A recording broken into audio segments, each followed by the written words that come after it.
Hello मेरे प्यारे बच्चों, स्वागत है आप सभी का अपने इस online YouTube channel Saraswati toppers classes में। प्यारे बच्चों, हेलो एल्केन और हेलो एरीन चैप्टर में लेक्चर नंबर 1 में हमने सीखा था कि हेलो एल्केन क्या होता है और हेलो एल्केन का वर्गीकरण हम लोग कर रहे थे। हेलो एल्केन के वर्गीकरण का 2 आधार हम लोगों ने बनाया था, जिसमें पहला आधार मैंने आपको सिखाया था कि हेलो एल्केन का यदि आप वर्गीकरण करना चाहते हैं तो सबसे पहले आप हैलोजन परमाणुओं की संख्या के आधार पर इसको वर्गीकृत कर सकते हैं। दूसरा वर्गीकरण है संकरण के आधार पर, जिसके लिए मैंने आपको बताया था कि हम अगले टॉपिक में संकरण आपको पहले पढ़ाएंगे। सबसे पहले हम कार्बन का संकरण निकालना सीखेंगे, उसके बाद जब संकरण हमारा टॉपिक क्लियर हो जाएगा तो हम लोग सीखेंगे कि हेलो एल्केन संकरण के आधार पर कितने प्रकार के होते हैं। यदि आपने संकरण नहीं पढ़ा है, इसे आप अच्छी तरीके से पढ़ना चाहते हैं तो हमारी वीडियो प्लेलिस्ट में पड़ी हुई है, आप वहां पर जाकर संकरण को अच्छी तरीके से समझ सकते हैं। परंतु हम यहां पर प्रयास करेंगे कि आपको थोड़ा बहुत जो भी मैं बता पाऊँ वो आपके लिए बेहतर हो और आप उसे सीख पाएँ।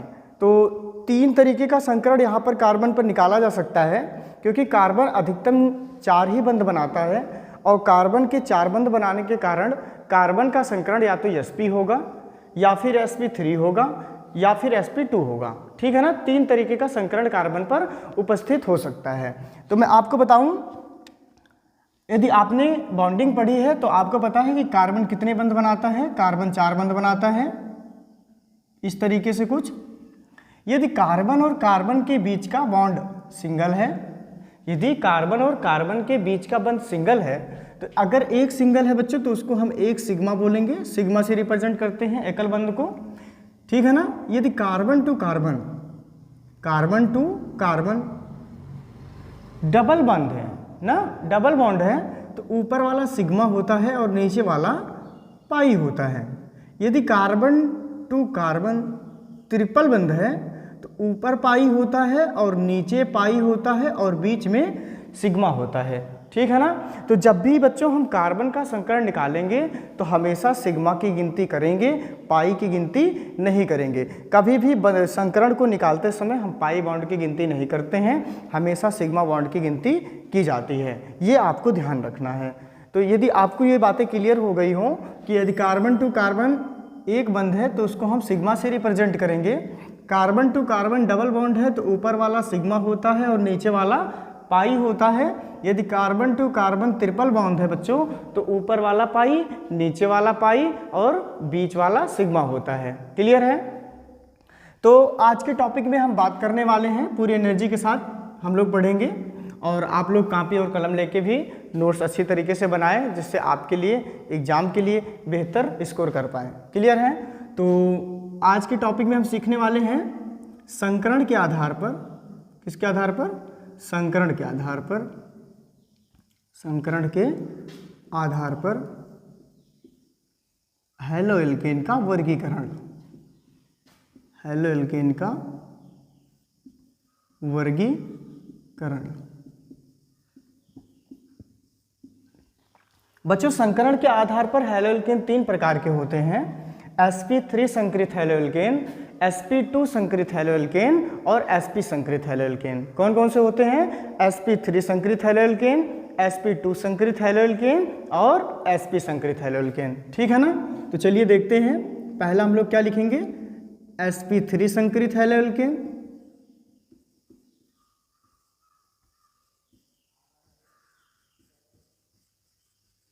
दूसरा बच्चों क्या है? sp2 संकरित हेलो एल्केन,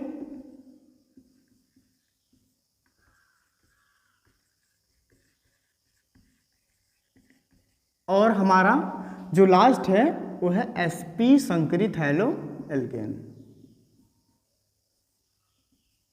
धीरे धीरे पढ़ेंगे लेकिन समझ के पढ़ेंगे, कोई जल्दी नहीं है, आराम से चैप्टर को क्लियर किया जाएगा। हर एक टॉपिक को यहाँ पर डिस्कस करेंगे हम लोग, कोई भी पॉइंट ऐसा नहीं होगा जो छोड़ दिया जाएगा, सारी चीज़ें यहाँ पर कवर करेंगे। बस टाइम लगेगा, आपको धैर्य बना के इस चैप्टर को सीखना है। 100% गारंटी है कि आपको हेलो एल्केन और हेलो एरीन का जो कॉन्सेप्ट है वो बेहतर तरीके से आपको समझ में आ जाएगा। तो यहाँ पर sp संकरित हेलो एल्केन क्या होता है ये मैं आपको बताऊँ कि यदि हैलोजन परमाणु, मान लेते हैं हैलोजन आप एक ले सकते हैं, चाहे फ्लोरीन, चाहे क्लोरीन, ब्रोमीन, जो भी आपको अच्छा लगता हो। यदि हैलोजन परमाणु जिस कार्बन से जुड़ा है, यदि उस कार्बन का संकरण sp3 है तो उसे हम कहते हैं sp3 संकरित हैलो एल्केन। क्लियर है? यदि हैलोजन परमाणु जिस कार्बन से जुड़ा है, यदि उस कार्बन का संकरण sp3 है तो उसे हम कहते हैं sp3 संकरित हैलो एल्केन। क्लियर है?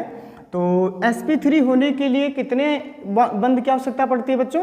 4 बंध की आवश्यकता पड़ती है, क्योंकि 4 सिग्मा होगा तभी तो संकरण sp3 होगा। मैं आपको बता दूं कि यदि 2 सिग्मा बनते हैं, सिग्मा कितने बनते हैं? 2 बनते हैं, तो संकरण कैसा आता है? sp आता है। यदि सिग्मा 3 बनता है तो संकरण कौन सा होता है? sp2 होता है। यदि सिग्मा 4 आता है तो संकरण क्या बनता है? sp3। क्लियर है? ये बात आपको ध्यान रखनी है। तो हैलोजन परमाणु जिस कार्बन से जुड़ा है बच्चों, यदि वो कार्बन आगे एक कार्बन से जुड़ा है, देखिए ध्यान से, हैलोजन परमाणु जिस कार्बन से जुड़ा है, ये कार्बन आगे एक कार्बन से यदि जुड़ा है तो उसका संकरण क्या होगा? sp3 होगा। उसका संकरण क्या होगा? sp3 होगा। और इसका एक विशेष नाम होगा। वो विशेष नाम क्या है? 1 degree haloalkane. 1 degree haloalkane. Clear हो गया सबको? बोलो, क्लियर हो गया? मैंने क्या बताया आपको कि हैलोजन परमाणु जिस कार्बन से जुड़ा है, यदि वह आगे एक कार्बन से जुड़ा है तो उसका एक विशेष नाम होता है 1 डिग्री हैलो एल्केन। क्लियर है? आगे देखते हैं। आपका हैलोजन परमाणु जिस कार्बन से जुड़ा है, यदि वह कार्बन आगे 2 कार्बन से जुड़ा है, यदि वह कार्बन आगे 2 कार्बन से जुड़ा है तो बच्चों उसको हम क्या कहते हैं? 2 डिग्री हैलो एल्केन। क्या बोलते हैं? 2 डिग्री हैलो एल्केन बोलते हैं। क्लियर है? आप चेक कर सकते हैं, इसका भी संकरण कितना है? sp3 है। यहाँ पर एक सिग्मा है, यहाँ पर एक सिग्मा है, ये एक सिग्मा है और ये एक सिग्मा है। टोटल कार्बन के पास सिग्मा की संख्या कितनी है? 4 है। तो यदि 4 है तो संकरण बच्चों क्या होगा? sp3। ये भी sp3 संकरित हैलो एल्केन है, परंतु ये 2 डिग्री हैलो एल्केन है। ठीक है ना? ऐसे हम डिग्री पहचानते हैं। तीसरा बच्चों देखते हैं, यदि आपका हैलोजन परमाणु, क्लोरीन मान लिया हमने, जिस कार्बन से जुड़ा है, यदि वह कार्बन आगे 3 कार्बन से जुड़ा है, कितने कार्बन से? 3 कार्बन से जुड़ा है, तो उसे हम लोग कहते हैं 3 डिग्री हैलो एल्केन। क्या बोलते हैं बच्चों? 3 डिग्री हैलो एल्केन कहते हैं।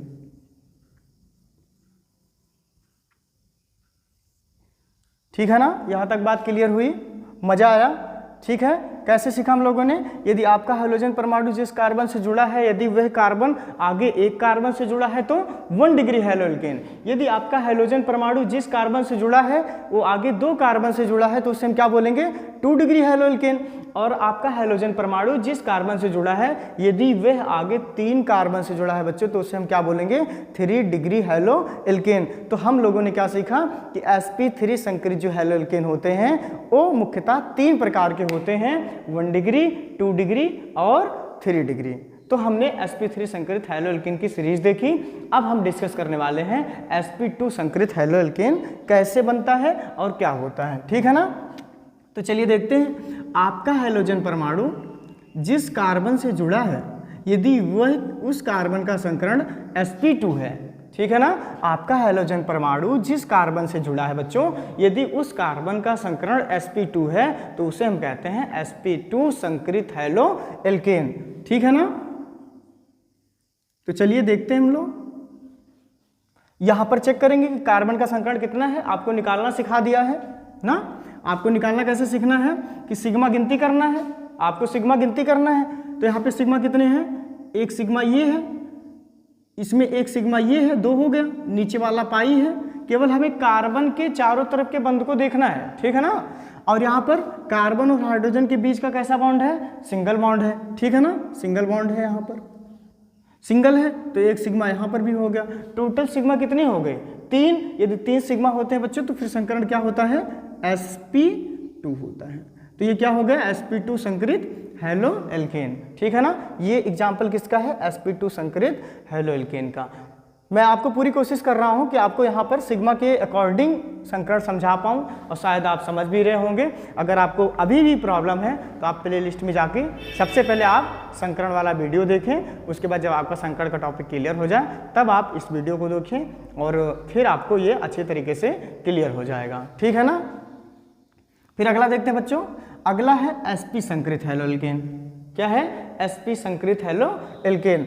इसमें कैसे चेक करेंगे कि इस हैलो एल्केन का संकरण क्या है? तो देखिए, यदि आपका हैलोजन परमाणु ये क्लोरीन है, यदि आपका हैलोजन परमाणु जिस कार्बन से जुड़ा है यदि उस कार्बन का संकरण sp है तो उसे हम क्या कहते हैं बच्चों? sp संकरित हैलो एल्केन। चलिए चेक करते हैं। यहाँ पर कार्बन ने कितने बंध बनाए हैं? 4 बंध बनाए हैं। तो एक इधर है बच्चों, तो ये हो गया सिग्मा, ऊपर वाला पाई होता है, नीचे वाला पाई होता है और बीच वाला सिग्मा होता है। तो इस कार्बन के पास कुल कितने सिग्मा है? 2 सिग्मा है। तो 2 सिग्मा है तो 2 सिग्मा के लिए संकरण क्या होता है? sp। क्लियर है? यहाँ तक जल्दी बताओ, यहाँ तक क्लियर हुआ? तो हमने क्लासिफिकेशन में जो है sp3 संकरित, sp2 संकरित और sp संकरित क्लासिफिकेशन को हम लोगों ने डिस्कस कर लिया है। अब जैसे इसके अलावा भी कुछ होते हैं जो विशेष होते हैं, उनको हम लोग देखते हैं। विशेष क्या है?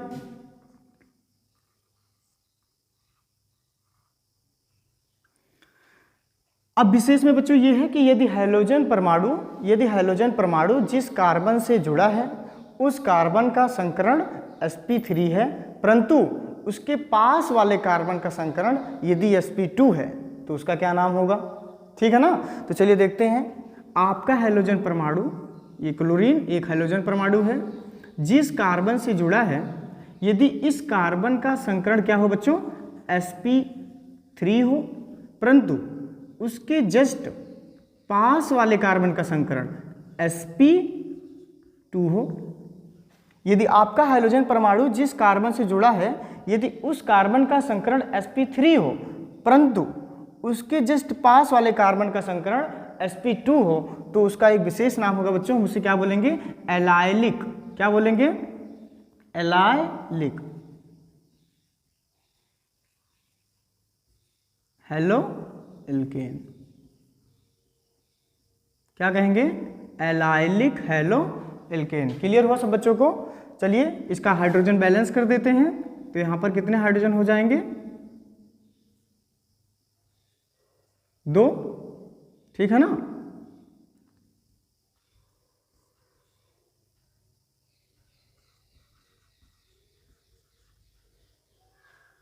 पूरे हैं। यहाँ पर कार्बन के कितने बंध हैं? 1 2 और 2 हाइड्रोजन से 4। यहाँ पर कार्बन के कितने बंध हैं? 1 2 3 4। यहाँ पर भी कितने हैं? 4। तो इसका संकरण क्या होगा? sp2 1 सिग्मा 2 सिग्मा और 3 सिग्मा। 3 सिग्मा के लिए बच्चों क्या होता है? sp2 होता है। ठीक है ना। और यहाँ पर कितने सिग्मा है? 1 सिग्मा 2 सिग्मा और 2 हाइड्रोजन का सिंगल बॉन्ड से बनता है हाइड्रोजन। तो फिर 2 यहाँ पे हाइड्रोजन का होगा, टोटल हो गया 4 सिग्मा और 4 सिग्मा के लिए संकरण क्या आएगा बच्चों? sp3 आएगा। तो इस तरीके से आपने यहाँ पर हैलो एल्केन का वर्गीकरण सीखा। एक और देख लेते हैं, एक और बचा है। जैसे मान लेते हैं बेंजीन रिंग में यदि आ जाए तो कैसे चेक करेंगे? तो ये आपकी बेंजीन रिंग हो गई।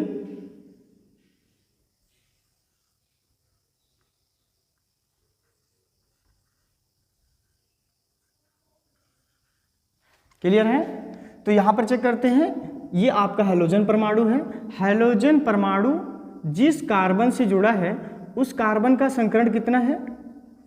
sp3 है। चेक करो, इस कार्बन ने कितने बंध बनाए हैं? एक नीचे को, एक इस साइड 2 और 2 हाइड्रोजन से, टोटल 4 बंध बनाए हैं। तो 4 बंध से कितना सिग्मा बन रहा है? 4 सिग्मा बन रहा है। तो 4 सिग्मा के लिए संकरण कितना आएगा? sp3 आएगा। ठीक है ना। परंतु आपको पता है कि हर बेंजीन रिंग के हर कोने पर, हर टर्निंग पॉइंट पर क्या उपस्थित होता है बच्चों? कार्बन होता है और कार्बन के साथ क्या जुड़ा होता है? हाइड्रोजन। तो यहाँ चेक करते हैं कि अगर यहाँ पर कार्बन है तो इस कार्बन का संकरण कितना है? तो आपने देखा एक बॉन्ड ऊपर की ओर, दूसरा वाला इस साइड और तीसरा वाला इस साइड ना, 3 बॉन्ड हो गया। और एक किससे जुड़ा है? एक जो है यहाँ पर पाई है, जो हमने गोला बना दिया है। आपको पता है कि अल्टरनेट पोजीशन पर क्या होता है? डबल बॉन्ड होता है बेंजीन में। ठीक है ना। तो पाई की गिनती नहीं करते हैं तो ये पाई हो जाएगा। तो सिग्मा सिग्मा सिग्मा, कितने सिग्मा है इस कार्बन के पास? 3 सिग्मा है। और 3 सिग्मा के लिए संकरण इस कार्बन का कितना हो जाएगा? sp2।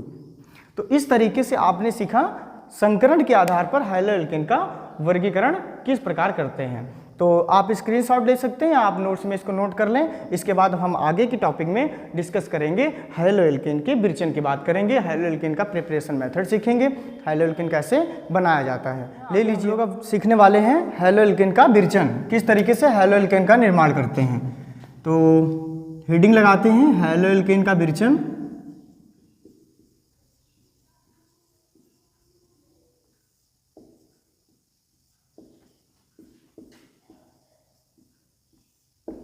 बच्चों हैलो एल्केन के विरचन में जो पहली विधि है वो है अल्कोहल द्वारा। अल्कोहल द्वारा हम सभी हैलो एल्केन का निर्माण करेंगे, ठीक है ना। तो चलिए देखते हैं अल्कोहल द्वारा। पहली विधि क्या है? अल्कोहल द्वारा। अल्कोहल का फार्मूला सब बच्चों को पता है, ठीक है ना। तो हम अल्कोहल ले लेते हैं। मैं डिफिनीशन यदि लिखना चाहता हूँ तो डिफिनीशन आप लिख सकते हैं, ठीक है ना। मैं डिफिनीशन लिख दे रहा हूँ कि यदि अल्कोहल की क्रिया हैलोजन अम्लों के साथ कराई जाती है, यदि अल्कोहल की क्रिया हैलोजन अम्लों के साथ कराई जाती है तो हैलो एल्केन का निर्माण होता है, ठीक है ना। मैं लिख देता हूँ एक लाइन में, उसके बाद फिर रिएक्शन करना हम लोग स्टार्ट करते हैं। जब अल्कोहल की क्रिया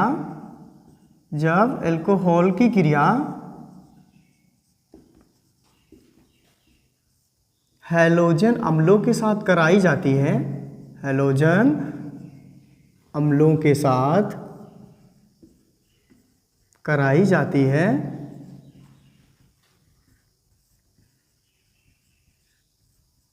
तो किसका निर्माण होता है बच्चों? हैलो एल्केन का। तो हैलो एल्केन का निर्माण होता है।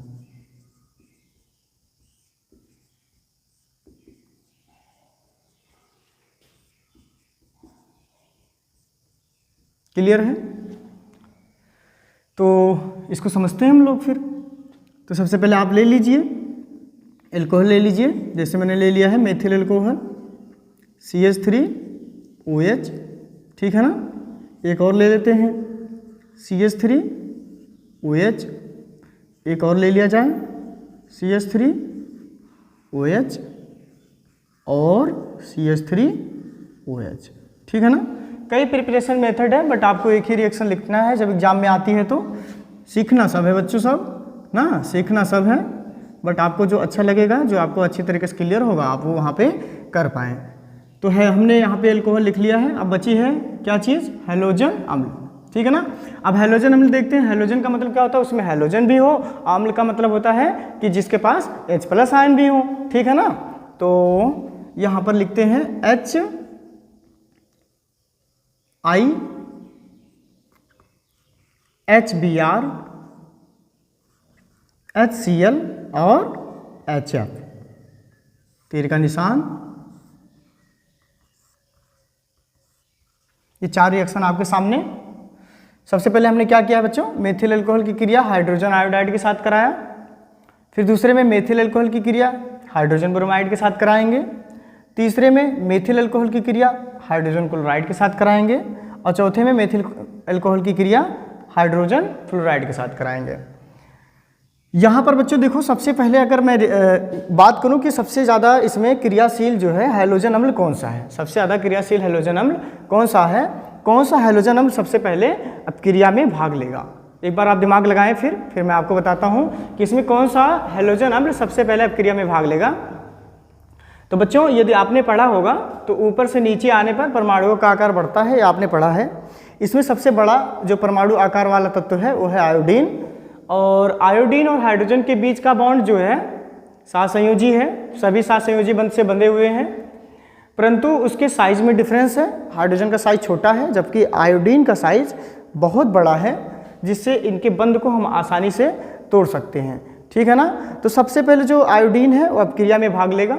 शायद आपको आ गया हो, परंतु मैंने बताया आपको क्या कि जो HI है सबसे पहले अब क्रिया में भाग लेगा, इसलिए मैंने ऊपर से ही रिएक्शन स्टार्ट किया कि सबसे पहले जो अब क्रिया हो उसको लिखा जाए, फिर उससे जो कम हो उसको फिर बाद में लिखा जाए। इस तरीके से मैंने सीरीज लगाई है यहाँ पर।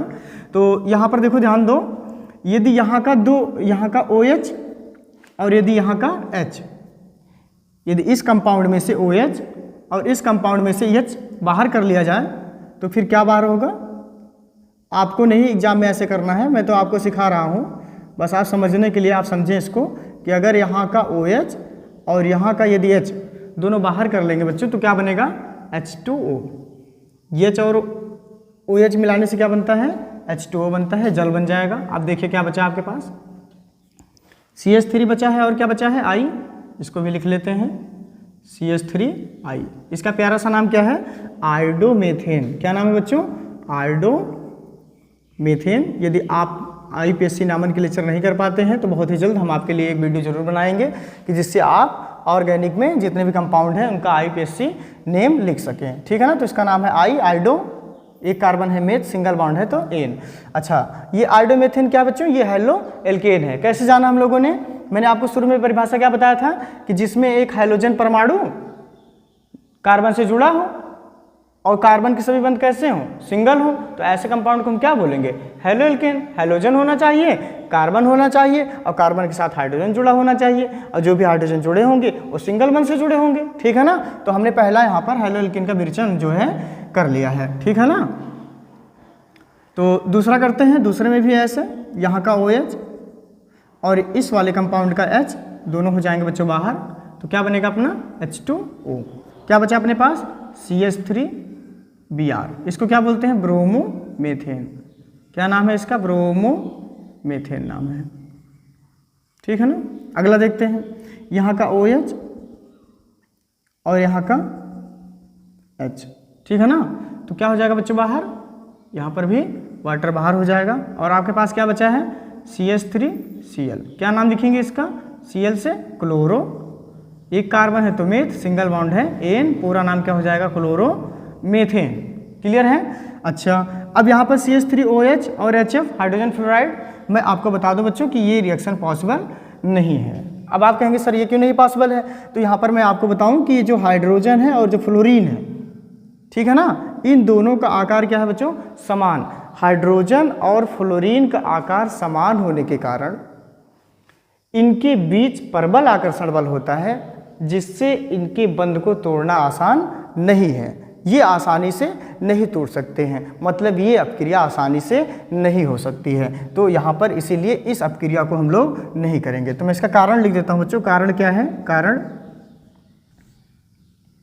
हाइड्रोजन, कारण क्या है हाइड्रोजन तथा फ्लोरीन का, हाइड्रोजन तथा फ्लोरीन का आकार लगभग बराबर होने के कारण, आकार लगभग बराबर होने के कारण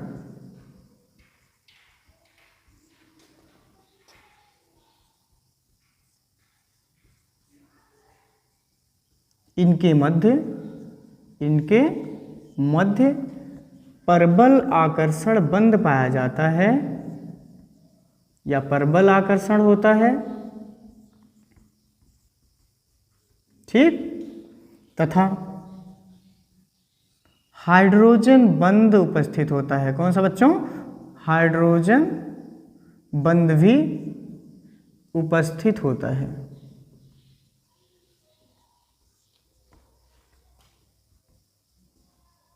जिसे तोड़ना आसान नहीं है, ठीक है ना। एक तो बच्चों पहले से ही सहसंयोजी बंध मौजूद है हाइड्रोजन और फ्लोरीन के मध्य। दूसरा बंध इसके अंदर कौन सा है, दूसरा बंध कौन सा है, हाइड्रोजन बंध है। हाइड्रोजन बंध बच्चों क्या होते हैं, जब हाइड्रोजन किसी ऋण विद्युतीय तत्व के साथ, किसके साथ, जब हाइड्रोजन किसी ऋण विद्युतीय तत्व के साथ बंध बनाता है तो उसे हम क्या कहते हैं, हाइड्रोजन बंध, ठीक है ना। और ऋण विद्युतीय तत्व कौन कौन से हैं मैं आपको याद करवा देता हूं, फ्लोरीन, ऑक्सीजन और नाइट्रोजन। आपको बस यही ध्यान रखना बच्चों, FO और N ये ऋण विद्युतीय तत्व हैं, ठीक है ना। सबसे ज्यादा ऋण विद्युतीय तत्व कौन सा होता है बच्चों, फ्लोरीन होता है, फिर कौन सा होता है, ऑक्सीजन, फिर नाइट्रोजन। क्लियर है। तो यदि हाइड्रोजन ने फ्लोरीन के साथ, यदि हाइड्रोजन ने ऑक्सीजन के साथ और यदि हाइड्रोजन ने नाइट्रोजन के साथ बंध बनाया है तो वहां पर जो कंपाउंड होगा उस कंपाउंड के अंदर कौन सा बंध उपस्थित होगा, हाइड्रोजन बंध। और जिस कंपाउंड के अंदर बच्चों हाइड्रोजन बंध होता है वो कंपाउंड जो है जल में पूर्ण रूप से विलीय होते हैं। ठीक है ना, तो आप लोग इतना स्क्रीनशॉट ले लें या फिर आप लिख लें इसे। चलिए देखते हैं अगला, बच्चों देखते हैं अगला रिएक्शन। अगला रिएक्शन क्या है, यहां पर कर देते हैं हम लोग दूसरा वाला रिएक्शन। ठीक है ना, रिएक्शन नंबर 2, एल्केन के हैलोजनीकरण द्वारा, एल्केन के हैलोजनीकरण द्वारा।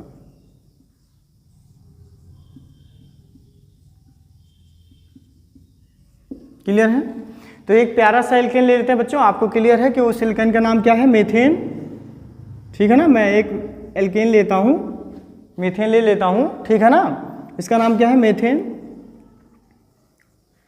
अब हैलोजनीकरण का मतलब क्या होता है, हैलोजन के साथ अपक्रिया। नाम से आपको रिएक्शन को ध्यान रखना है। जैसे पूछा गया कि भैया हैलोजनीकरण अपक्रिया दीजिए, तो आप किसी भी हैलोजन अणु के साथ अपक्रिया करवा सकते हैं, परंतु यदि नाम से आ जाए कि क्लोरीनीकरण, तो 100% कि आपको क्लोरीन से ही कराना पड़ेगा। यदि आ जाए ब्रोमीनीकरण, तब ब्रोमीन से करवाना पड़ेगा। ठीक है, अगर आ जाए नाइट्रीकरण, तो आपको HNO3 से कराना पड़ेगा। यदि पूछता है सल्फोनीकरण कीजिए, तो H2SO4 के साथ कराना है। नाम से ही आपको ध्यान रखना है, नाम में ही सब कुछ होता है। ठीक है ना, और नाम के अकॉर्डिंग हम रिएक्शन को लिंक कर सकते हैं। ठीक है, आगे देखिए। तो मीथेन की अपक्रिया हम करवा देते हैं बच्चों क्लोरीन के साथ, Cl2 के साथ। अच्छा, एक चीज आपको बताना रह गया था, एक बार देखिए यहाँ पर ध्यान से। यहाँ पर आपको उत्प्रेरक यूज करना है। ठीक है ना, उसको लिख लीजिएगा अभी नोट्स में। यहाँ पे आपको उत्प्रेरक लेना बच्चों कंसंट्रेशन H2SO4, और यहाँ पर आपको उत्प्रेरक लेना है बच्चों निर्जल ZnCl2। ठीक है ना, इसे नोट डाउन कर लीजिए। क्लियर है, आगे देखते हैं। तो यहाँ पर हमने मीथेन की क्रिया किसके साथ करवाना स्टार्ट किया है, क्लोरीन के साथ। तो अगर आप इसको जो है हाई वोल्टेज में, मतलब कि सूर्य के तीव्र प्रकाश में करवाते हैं, ठीक है ना, सूर्य के तीव्र प्रकाश में, तो क्या होगा देखिए, एक बार हम देखते हैं हम लोग सूर्य के तीव्र प्रकाश में। तो बच्चों जब कोई भी हाइड्रोकार्बन, वो भी एल्केन ना, यदि मीथेन की क्रिया क्लोरीन के साथ सूर्य के तीव्र प्रकाश में कराई जाती है, तो हमें कार्बन का पाउडर प्राप्त होता है। क्या मिलता है बच्चों, कार्बन का पाउडर प्राप्त होता है, और HCl का धुआं उठता है। स्मोक बोलते हैं धुआं को ना। बैलेंस कर लेते हैं, यहाँ पर हाइड्रोजन कितनी बार है, 4 बार है, तो आप इसके आगे 4 लगा दीजिए। परंतु क्लोरीन नहीं बैलेंस है, क्लोरीन 2 ही बार है, तो इसके आगे भी 2 लगा दीजिए, बैलेंस हो गया। तो आपने क्या सीखा कि यदि मीथेन की अपक्रिया क्लोरीन के साथ सूर्य के तीव्र प्रकाश में कराई जाती है, तो कार्बन का पाउडर प्राप्त होता है और HCl का धुआं प्राप्त होता है। क्लियर है, आगे देखते हैं। अभी तो हमको हैलोएल्केन नहीं मिला है जो हम रिएक्शन में चाहते हैं, तो चलिए फिर से करते हैं एक बार। तो मीथेन CH4 और इसकी क्रिया पुनः हम लोग करवाएंगे क्लोरीन के साथ। अब की बार एक नया कॉन्सेप्ट, नई चीज क्या है कि सूर्य के मंद प्रकाश में। कैसे करवाना है क्रिया, सूर्य के मंद प्रकाश में।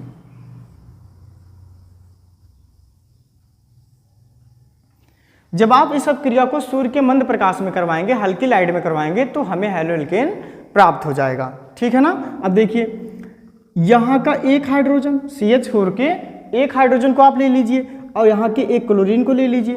ठीक है ना, तो क्या बन जाएगा HCl। ध्यान दीजिएगा एकदम बढ़िया से। हमने क्या किया है, यहाँ के एक हाइड्रोजन को लिया, यहाँ की एक क्लोरीन लिया। हाइड्रोजन के ऊपर प्लस का चार्ज होता है, क्लोरीन के ऊपर माइनस का चार्ज होता है, तो प्लस माइनस जुड़ जाएंगे, तो क्या बन जाएगा HCl। ये देखिए HCl बन गया। अब क्या बचा अपने पास, अपने पास क्या बचा है, CH3 बचा है, और यहाँ पर एक क्लोरीन बची है, तो इसका नाम क्या हो जाएगा बच्चों, क्लोरोमीथेन। और ये क्या है, हैलोएल्केन। मजा आया, जल्दी बताएं, अच्छा लगा, समझ में आ गया होगा ना। चलिए आगे देखते हैं। अब आपने हैलोएल्केन प्राप्त कर लिया है। यदि आप इस अपक्रिया को और आगे तक लेके जाना चाहते हैं, आप सभी हाइड्रोजन को प्रतिस्थापित करना चाहते हैं, तो आप कुछ अलग अलग नए नए यौगिक बना सकते हैं। देखिए कैसे, यदि आप इस हैलोएल्केन की अपक्रिया CH3, क्योंकि हैलोजनीकरण करना है बच्चों, तो बार बार हाइड्रोजन से आप रिएक्शन करवा सकते हैं, तो CH3Cl, यदि इसकी क्रिया हम किसके साथ करवा दें, पुनः Cl2 के साथ करवा दें, पुनः Cl2 के साथ करवा दें, तो देखो क्या होने वाला है, सब में रहेगा सनलाइट, ठीक है ना। तो यहाँ के एक हाइड्रोजन को और यहाँ के एक क्लोरीन को, कार्बन के पास के एक हाइड्रोजन को और यहाँ की एक क्लोरीन को बाहर कर लेना है, तो क्या बनेगा बच्चों, HCl। अच्छा, अब यहाँ पर एक क्लोरीन बची है, उस क्लोरीन को यहाँ लाके जोड़ दो, तो यहाँ पर CH2 बचा है, तो CH2 और यहाँ पर क्या बन जाएगा बच्चों, Cl2,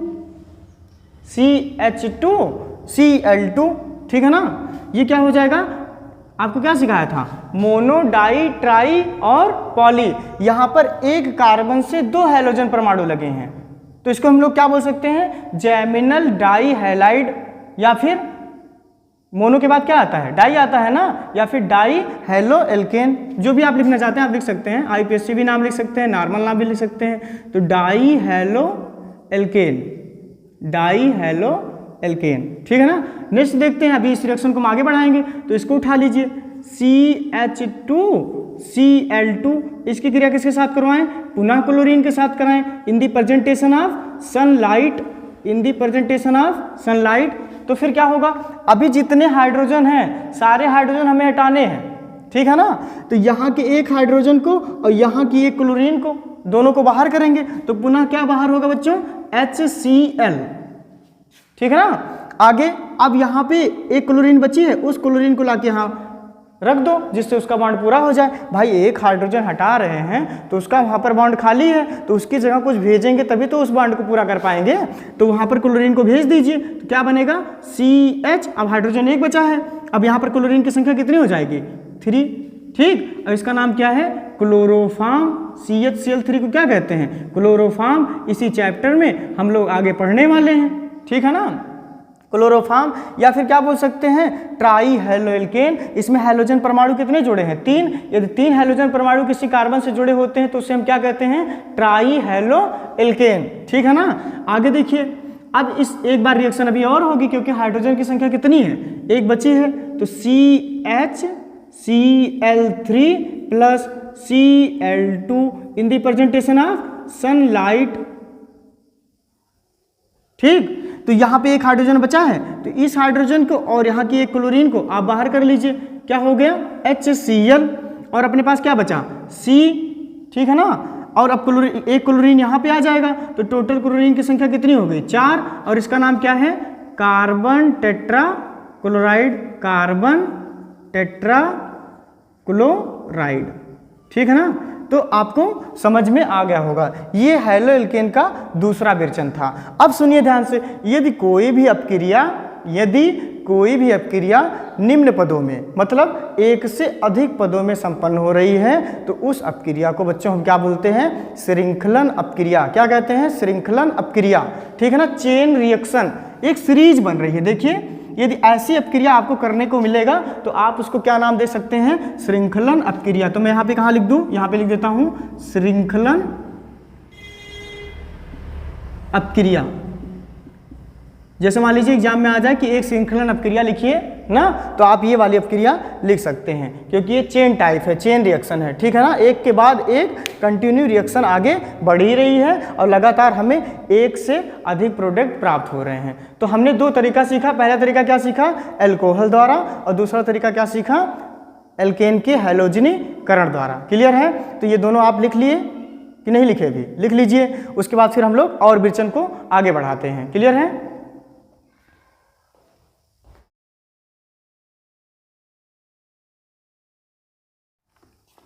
तो चलिए अब तीसरी रिएक्शन देखा जाए। जो तीसरी रिएक्शन है बच्चों, वो है PCl3 द्वारा, PCl5 के द्वारा और SOCl2 के द्वारा। 3 रिएक्शन को एक साथ देखते हैं। अच्छा, मैं हिंदी नहीं लिख रहा हूँ, हिंदी आपको खुद लिखना है, क्योंकि आप क्लास 12 में पहुँच गए हैं, आपको लिखने का तरीका नहीं पता है तो मैं बता दूंगा, परंतु आप हिंदी मीनिंग को आप खुद लिखें कि आप क्रिया को कैसे हिंदी में कन्वर्ट किया जाता है, ठीक है ना। तो चलिए हम लोग अगली रिएक्शन पर आते हैं, और अगली रिएक्शन का नाम क्या है, PCl3 द्वारा। PCl3 को क्या बोलते हैं, फास्फोरस ट्राइक्लोराइड, ठीक है ना, कामा PCl5 द्वारा, फास्फोरस पेंटाक्लोराइड द्वारा। तीसरा क्या है बच्चों, SOCl2 द्वारा, थायोनिल क्लोराइड के द्वारा, ठीक है ना। तो ये रिएक्शन अब हम लोग करने वाले हैं। तो आप ले लीजिए अल्कोहल, ये तीनों अपक्रियाएं अल्कोहल से करवाएंगे, ठीक है ना। अल्कोहल ले लेंगे और एक बार अल्कोहल की अपक्रिया PCl3 के साथ करेंगे, दूसरी बात PCl5 के साथ करेंगे और तीसरी बात SOCl2 के साथ करेंगे। क्लियर है? तो चलिए देखते हैं। एक अल्कोहल लिख लीजिए CH3OH, ये मेथिल अल्कोहल है। क्या नाम है इसका? मेथिल अल्कोहल, ठीक है। एक बार मेथिल अल्कोहल की अपक्रिया किसके साथ करें हम लोग? PCl3 के साथ, फर्स्ट रिएक्शन। सेकंड हम लोग करेंगे मेथिल अल्कोहल की अपक्रिया PCl5 के साथ, फास्फोरस पेंटाक्लोराइड के साथ। और थर्ड हम लोग करेंगे मेथिल अल्कोहल की अपक्रिया SOCl2 के साथ, जिसको क्या कहते हैं बच्चों? थायोनिल क्लोराइड, थायोनिल क्लोराइड, ठीक है ना। यदि आपको सेकंड पेपर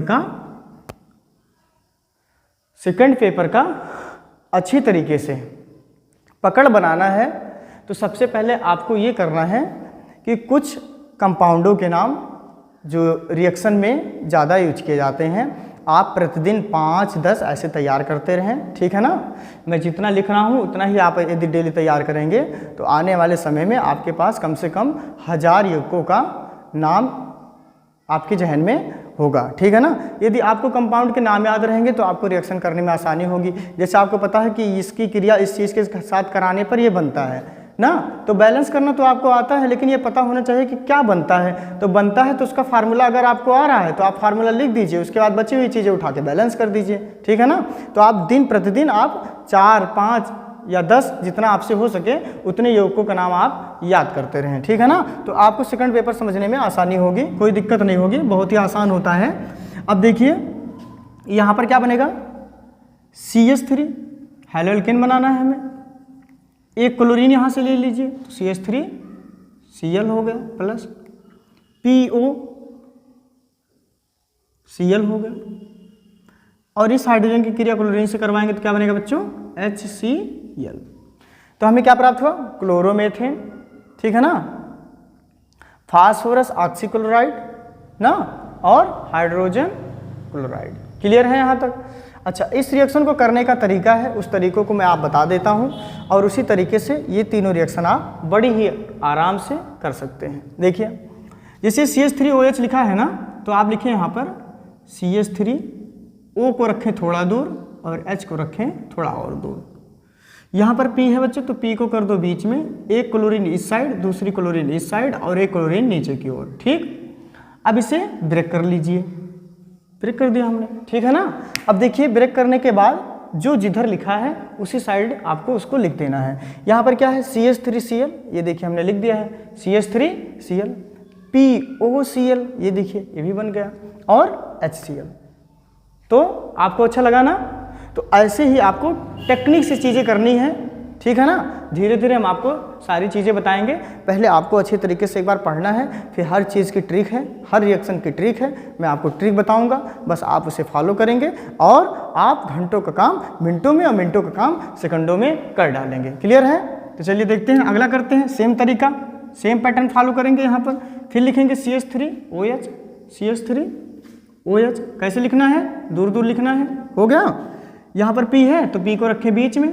क्लोरीन कितनी बार है? 5 बार है, तो एक क्लोरीन इस साइड, दूसरी क्लोरीन इस साइड और 3 क्लोरीन इसके जस्ट नीचे। उसके बाद आपको क्या कर देना बच्चों? ब्रेक कर देना। ब्रेक कर दिया। अब ब्रेक करने के बाद जो जिधर है उधर लिख दो। इधर क्या है? CH3Cl बन गया haloalkane, CH3Cl plus POCl3 phosphorus oxy trichloride plus HCl हो गया। आसान है ना? अगला देखते हैं CH3OH SOCl2, इसको भी देखते हैं। यहाँ पर आगे देखते हैं CH3OH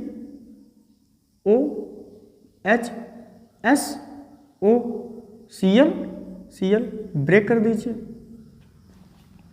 ब्रेक करने के बाद जो बचता है लिख दीजिए CH3Cl plus SO2 plus HC L हो गया ना। अच्छा, ये जो अपक्रिया है बच्चों, एक उत्प्रेरक लेना पड़ेगा आपको जिसका प्यारा सा नाम है प्रीडीन। प्रीडीन कैसे होता है? पेंटागोनल स्ट्रक्चर और बीच में यन, ऐसे आपको बनाना है, ठीक है ना। प्रीडीन की उपस्थिति में, मैं यहाँ पे हिंदी में लिख दूँ जिससे आपको क्लियर रहे, प्रीडीन। प्रीडीन की उपस्थिति में अपक्रिया होगी। अच्छा, इस अपक्रिया का एक विशेष नाम है, वो विशेष नाम क्या है? डार्जन अपक्रिया। इस अपक्रिया को हम लोग क्या कहते हैं? डार्जन अपक्रिया। तो इसको हम लोग इंपॉर्टेंट में लिख लेते हैं। ये क्या है हम लोगों के लिए? इंपॉर्टेंट रिएक्शन है, ठीक है ना। तो जो भी रिएक्शन इंपॉर्टेंट होगा, जो आपके एग्जाम के लिए बहुत ज़्यादा महत्वपूर्ण होगा, तो उसके लिए हम आपको बताएंगे कि कौन सी अपक्रिया ज़्यादा इंपॉर्टेंट है, किसे हमें ज़्यादा फोकस करके पढ़ना है। पढ़ना तो सब है, परंतु यदि आपको एग्जाम में अच्छे नंबर लाने हैं तो हमें उसी पॉइंट पे ज़्यादा फोकस करना है जो पॉइंट बार बार पूछा जा रहा है। क्लियर है? तो चलिए, तीसरा विरचन हम लोगों ने भी सीख लिया। अब हम लोग चौथे विरचन की तरफ चलते हैं। चौथा विरचन है बच्चों एल्कीन के द्वारा। किसके द्वारा? एल्कीन द्वारा। हम एक प्यारी सी एल्कीन लेंगे और उस एल्कीन की क्रिया HBr के साथ करवाएंगे, ठीक है ना। तो चलिए देखते हैं एल्कीन द्वारा। चौथा विरचन क्या है? एल्कीन द्वारा।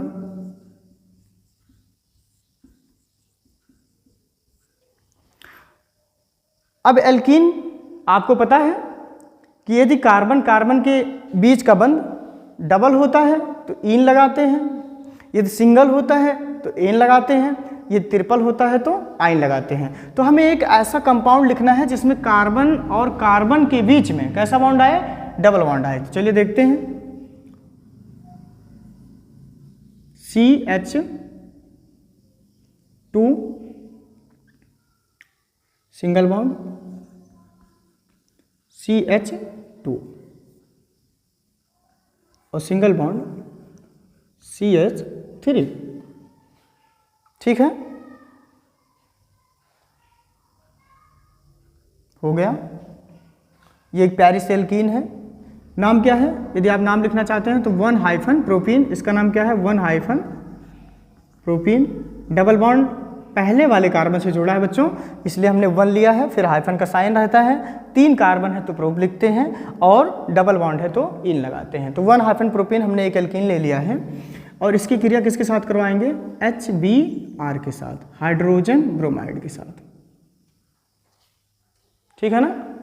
परा ऑक्साइड की उपस्थिति में, H2O2 की उपस्थिति में, ये आपका उत्प्रेरक होगा। तो यहां पर तरीका है करने का, ठीक है ना। तरीका क्या है वो भी हम लोग सीखेंगे। डबल बॉन्ड से हम लोग किस में आना चाह रहे हैं? सिंगल में। हम एल्कीन से किस में आना चाह रहे हैं? एल्केन में, क्योंकि हैलो एल्केन हमेशा सिंगल बंध वाले कंपाउंड होते हैं, ठीक है ना। तो हमें डबल बॉन्ड से आना है सिंगल में। तो इसके लिए सबसे पहले ये करना है कि इस डबल बॉन्ड को हम सिंगल में कैसे कन्वर्ट कर सकते हैं। तो तरीका ये है कि इस हाइड्रोजन को आप यहाँ ले आएं और इस Br को आप यहाँ ले आएं। आपको पता है 2 इलेक्ट्रॉनों से एक बंध बनता है, तो आप यदि इस बॉन्ड को आप हटा रहे हैं तो यहाँ पर ये जो इलेक्ट्रॉन है ये कार्बन का है और ये जो इलेक्ट्रॉन है ये भी कार्बन का है। तो इस कार्बन का एक बंध खाली और इस कार्बन का भी एक बंध खाली, तो कंपाउंड खराब हो जाएगा। तो इसको सही करने के लिए और डबल बॉन्ड हट भी जाए और हमारा काम भी हो जाए, तो हम क्या करें? एक H को ले आए, यहाँ रख दें और Br को मैं यहाँ पे टच करवा दूँ। Br को इस कार्बन से जोड़ दो और H को इस कार्बन से जोड़ दो। ऐसा क्यों कर रहे हैं? सुनिए, जब ऐसे किया जाता है बच्चों तो ये एंटी मार्कोनिकॉव रूल के अकॉर्डिंग किया जाता है। ये जो आप कर रहे हैं ये अपने आप से नहीं होगा, ये जो मैं हटा रहा हूँ, जो प्रतिस्थापित कर रहा हूँ, ये एंटी मार्कोनिकॉव रूल के अकॉर्डिंग ऐसा किया जाता है। क्या किया जाता है? किसी भी एल्कीन में या किसी भी अल्काइन में यदि आप डबल से सिंगल और ट्रिपल से डबल में आ रहे हैं और यदि आप ऐसा कर रहे हैं, ऐसे आप जोड़ रहे हैं, तो आपको ध्यान ये देना है कि उस कार्बन में हाइड्रोजन को जोड़ना है जिस कार्बन के पास हाइड्रोजन की संख्या कम हो। यहाँ पर चेक कीजिए किस कार्बन के पास हाइड्रोजन की संख्या कम है, जल्दी बताइए। यहाँ पर देखिए 3 है, ये तो पूरा है, चारों बॉन्ड पूरे हैं। इस कार्बन के पास केवल 1 हाइड्रोजन है और इस कार्बन के पास 2 हाइड्रोजन है। तो हमें हाइड्रोजन कहाँ जोड़ना है? जहाँ पर हाइड्रोजन की संख्या कम हो। तो यहाँ पर कम है तो हाइड्रोजन वहाँ ला के जोड़ देंगे, और जहाँ पे हाइड्रोजन की संख्या ज़्यादा है वहाँ पर हम दूसरे परमाणु को ला के जोड़ देंगे। अब आप कहेंगे सर यहाँ पर 3 है, यहाँ 3 मतलब कि हाइड्रोजन की संख्या सबसे अधिक है। बच्चों यहाँ पर कार्बन के चारों बंध पूर्ण हैं, यहाँ पर कोई चांस नहीं है कि आप लाके दूसरे तत्व को जोड़ सकते हैं, तब कार्बन के 5 बंध हो जाएंगे। यहाँ पर चांस है कि आप दूसरा वाला परमाणु लाके यहाँ जोड़ सकते हैं। तो चलिए आपने सीख लिया एंटी मार्कोनिकॉफ रूल। नीचे आप लिख सकते हैं यहाँ पर एंटी मार्कोनिकॉफ के नियम द्वारा ऐसा आप कर रहे हैं। तो एंटी मार्कोनिकॉफ के नियम के द्वारा आप ऐसा कर रहे हैं, तो फिर चलिए जोड़ के देखते हैं हम लोग। नीचे तीर का निशान लगा देते हैं, समझ जाइएगा। तो क्या बनेगा बच्चों, CH3 single bond CH2 single bond CH2 और Br। ये क्या है, हेलोल्केन है। क्या नाम है इसका, ब्रोमो। 3 कार्बन है तो बच्चे क्या लिखेंगे, प्रोप। सिंगल बॉन्ड है तो एन, ब्रोमोप्रोपेन बन गया। तो एल्कीन के द्वारा भी हमने हेलोल्केन बनाना सीख लिया। अब एक चीज और सीखते हैं। ये तो था एंटी मार्कोनिकॉफ के नियम के अकॉर्डिंग। अगर मार्कोनिकॉफ लगाना है तो इसका जस्ट उल्टा कर देना है। उल्टा क्या करना है, हाइड्रोजन वहां भेजेंगे जहां पर हाइड्रोजन की संख्या अधिक होगी, और दूसरा परमाणु वहां भेजेंगे जहां पर हाइड्रोजन की संख्या कम होगी। हम आशा करते हैं कि आप इस बात को समझ चुके होंगे। हाइड्रोजन वहां भेजेंगे जहां पर हाइड्रोजन की संख्या अधिक होगी, और दूसरा तत्व या दूसरा परमाणु वहां भेजेंगे जहां पर हाइड्रोजन की संख्या कम होगी। तो ये कौन सा नियम हो जाएगा, मार्कोनिकॉफ का नियम। एंटी लगाएंगे तो उसका उल्टा। एंटी मार्कोनिकॉफ का नियम आपने सीख लिया। तो मैं यहाँ पे लिख देता हूँ बच्चों, H वहाँ जाएगा जहाँ H कम होगा, ठीक। दूसरा तत्व वहाँ जाएगा जहाँ H ज़्यादा होगा, ठीक है ना। तो हमने H कहाँ भेजा है, जहाँ पे H कम है, और दूसरा तत्व कहाँ लगाया है, जहाँ पे H ज़्यादा है, ठीक है ना। अब इसी का उल्टा होता है मार्कोनिकॉफ का नियम। क्या होता है, मार्कोनिकॉफ का नियम। मार्कोनिकॉफ, यदि आपको मार्कोनिकॉफ का नियम लगाना है तो आप इसी चीज़ को उल्टा कर देंगे। इसका उल्टा क्या है, H वहाँ जाएगा जहाँ पर H ज़्यादा है, और दूसरा तत्व वहाँ जाएगा जहाँ पर H कम है ना। तो चलिए करके देखते हैं इसको। जैसे यहाँ पर अगर आपने एंटी मार्कोनिकॉफ का नियम लगाया तो क्या बनेगा, केवल बच्चों हेलोजन परमाणु या दूसरे तत्व की लोकेशन चेंज हो जाएगी बस। तो यहाँ पर देखें CH3 है, यहाँ पर नो चेंज, कोई चेंज नहीं होगा। H कहाँ भेजना है, जहाँ पर H ज़्यादा है। दूसरा तत्व कहाँ भेजना है, जहाँ पर H कम है। तो H यहाँ पर कम है तो यहाँ पर क्या हो जाएगा, Br आपका यहाँ पे आके टच हो जाएगा। फिर उसके बाद CH2 है ना, 2 है तो एक H जुड़ेगा, कितना हो जाएगा, CH3। अब इसका नाम लिख देते हैं हम लोग। 2 नंबर पे है, नंबरिंग कीजिए 1 2 3। 2 नंबर पे 2 ब्रोमो प्रोपेन। 3 कार्बन है तो क्या हो गया बच्चों, प्रोपेन। तो इस तरीके से आपने सीखा हेलोएल्केन का विरचन। आगे की क्लास में हम सीखने वाले हैं हेलोएल्केन का रासायनिक गुणधर्म, उसके भौतिक गुणधर्म और उनका यूज, ठीक है ना।